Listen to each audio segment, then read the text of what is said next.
semuanya, kalian sering nggak sih menganggap bencana itu selalu berasal dari alam, seperti gempa bumi, banjir, atau gunung meletus?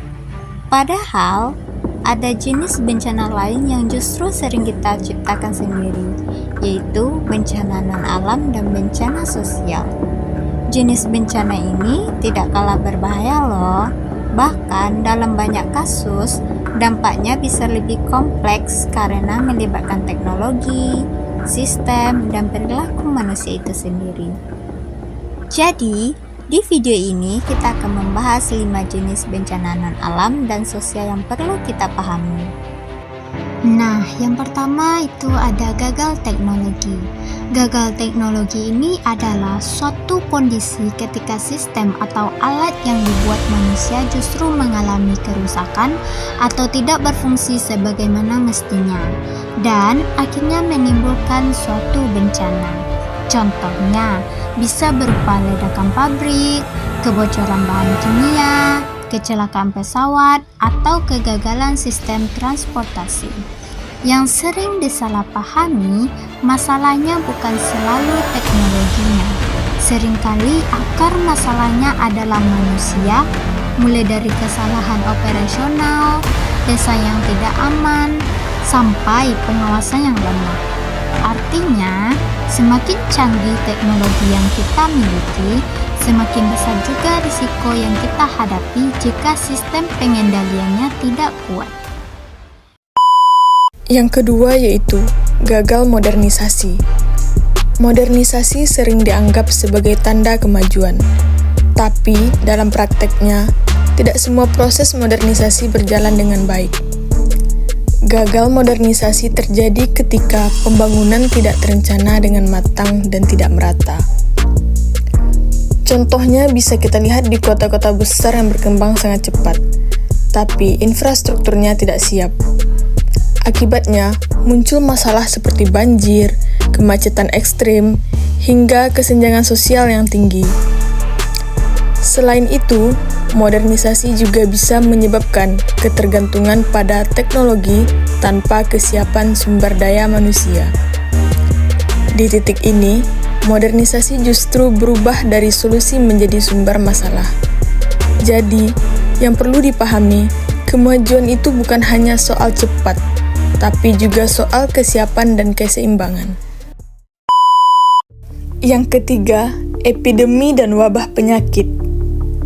Epidemi adalah penyebaran penyakit dalam suatu wilayah secara cepat. Sementara pandemi terjadi dalam skala global. Contoh paling nyata yang baru saja kita alami adalah COVID-19. Wabah seperti ini bisa menyebar dengan sangat cepat karena beberapa faktor, seperti mobilitas manusia yang tinggi, kepadatan penduduk, hingga sanitasi yang buruk. Dampaknya tidak hanya pada kesehatan, tetapi juga ekonomi, pendidikan, dan kehidupan sosial secara keseluruhan. Yang menarik untuk dianalisis, negara dengan teknologi tinggi pun tidak selalu berhasil mengendalikan wabah. Kenapa? Karena faktor penentu bukan hanya teknologi, tapi juga kesiapan sistem kesehatan, kecepatan respon pemerintah, dan kesadaran masyarakat. Nah, selanjutnya adalah konflik antar kelompok. Konflik ini terjadi ketika ada benturan kepentingan antara kelompok masyarakat, baik karena perbedaan suku, agama, budaya, maupun perebutan sumber daya. Seringkali konflik terlihat seperti muncul tiba-tiba, padahal sebenarnya konflik adalah hasil dari masalah yang terakumulasi dalam jangka waktu lama. Ketimpangan ekonomi, ketidakadilan, dan provokasi bisa menjadi pemicu yang mempercepat konflik. Dampaknya sangat serius, mulai dari kerusakan sosial, pengungsian, hingga trauma berkepanjangan. Yang perlu digarisbawahi, konflik sosial sebenarnya termasuk jenis bencana yang bisa dicegah jika ada pengelolaan sosial yang baik dan komunikasi yang efektif antar kelompok. Selanjutnya, terorisme.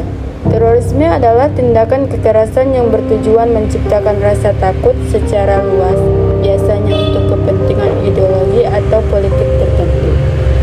Targetnya seringkali adalah tempat umum atau simbol penting, karena efek yang diinginkan bukan hanya kerusakan fisik, tapi juga dampak psikologis. Terorisme tidak muncul begitu saja. Biasanya ada proses panjang seperti radikalisasi, ketidakpuasan sosial, hingga pengaruh ideologi ekstrim. Oleh karena itu, penanganannya tidak cukup hanya dengan pendekatan keamanan.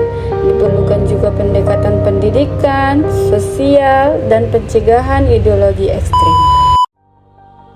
Nah, dari semua pembahasan tadi, kita bisa melihat satu hal penting, bahwa tidak semua bencana berasal dari alam. Sebagian besar justru berasal dari cara manusia mengelola teknologi, pembangunan, kesehatan, dan hubungan sosial. Artinya, semakin maju suatu peradaban, semakin kompleks pula potensi bencananya. Jadi, mitigasi bencana tidak hanya soal menghadapi alam, tapi juga soal memperbaiki sistem, kebijakan, dan kesadaran kita sebagai manusia. Karena pada akhirnya, bencana terbesar bukan hanya yang terjadi di luar kita, tapi yang kita ciptakan sendiri.